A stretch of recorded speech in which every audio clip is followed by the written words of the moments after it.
I got into cosplay last year when I joined university as one of the socials. It was my first sort of introduction to cosplay. When I was younger I used to dress up all the time, but this is like store-bought Mr. Incredible costume at the age of 3. It wasn't really going into much depth. More recently I quite enjoyed the DIY aspects of it, just taking some cardboard, some hot glue and making something that looks somewhat convincing. The most proud of for a cosplay, I'd say it's this. Made a homemade sort of Spider-Man thingamajig, because I've looked at the films and been like, looks a bit costly and I can't afford that at the moment. And then I was like, well, I could just get a jumper, write that on it, throw this together. The eyes were a problem. If I can hold it up properly. That's upside down. I've got the goggles still attached. This basically, this is falling off. I will re-stick this on. This was difficult because I had to get white that I could actually see through. I think this is some form of just fabric. It's very finicky, but it's fun to wear.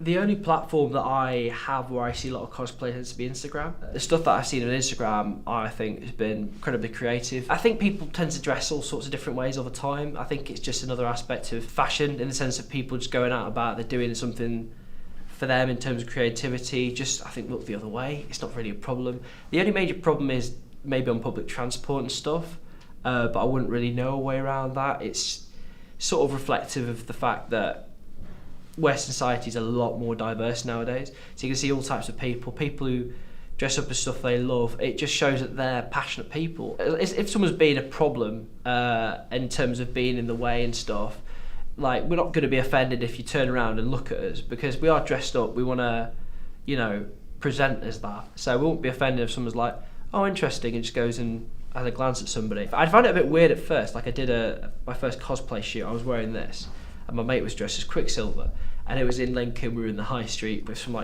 there's construction in the background because it looked cool for what we were doing, and we had a whole bunch of people at one point sort of turning and looking at us.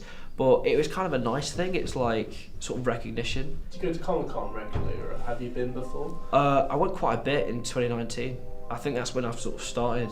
I went to a bunch of different ones, like local ones. Like, I think I went to Huddersfield. I think there was a Sheffield one I went to, and there was a Rotherham one, which was a bit weird. It's a very surreal experience, and it's really nice. And it's great when people recognise what you dressed as, because I started out with, I didn't have this, I just had like a red, like sort of printout looking jacket, and these guns that I've made for it. Somebody, as they drove past out the window, went, "Star-Lord!" And I was like, that's so cool. My brother was like in a really convincing Wolverine cosplay, and I was the one who got recognised. I'll be honest, I've only made 2 to 3 cosplay. I won't count this as one I've made. I just sort of bought the t-shirt online, and I bought this in America when I was there. The other one, I made this Obi-Wan Kenobi one, where it's just, I had to buy a curtain, I basically cut it in half, and I wrapped it around, got a belt that goes round. There's none as challenging as that one. That one was very challenging, but it's only a front for the Obi-Wan Kenobi one. It just hangs at the back, so if I turn around, I look like, you know, a bit bizarre, but I kind of like it like that. It's sort of funny. It's a good conversation starter for sure. How long did it take for you to sort of master your craft? I had to watch a lot of tutorials. I still do, to be fair. I know some people can just do it off the cuff. I really can't. I'm more of an instruction sort of person, because if I do it off the cuff, then it's very interesting what comes out of it, but I don't think I want to wear that around. It doesn't look as good.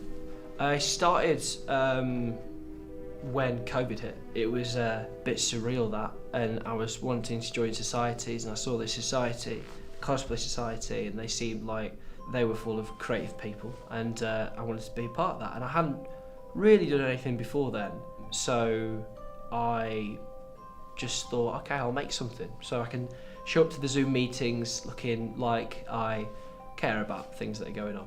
I think it encourages people to meet like-minded individuals. I certainly found this year, because it's no longer COVID, people are a lot more friendly and willing to be sort of nice to people. And there's been a whole lot more people who join cosplay, and it's such a great community because it's so diverse.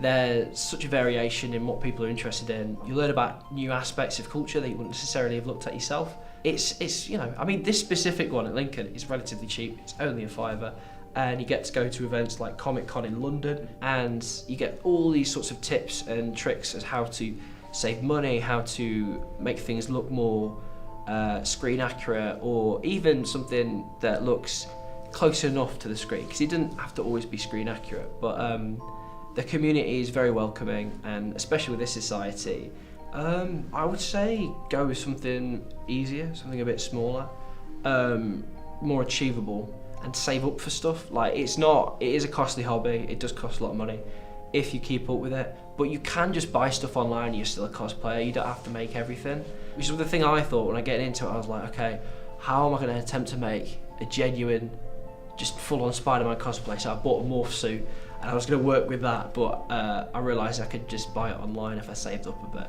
And you don't have to always make a new cosplay to be a cosplayer, you can just have the same one. So just find a cosplay that works for you and stick with it, and then you won't be spending too much money.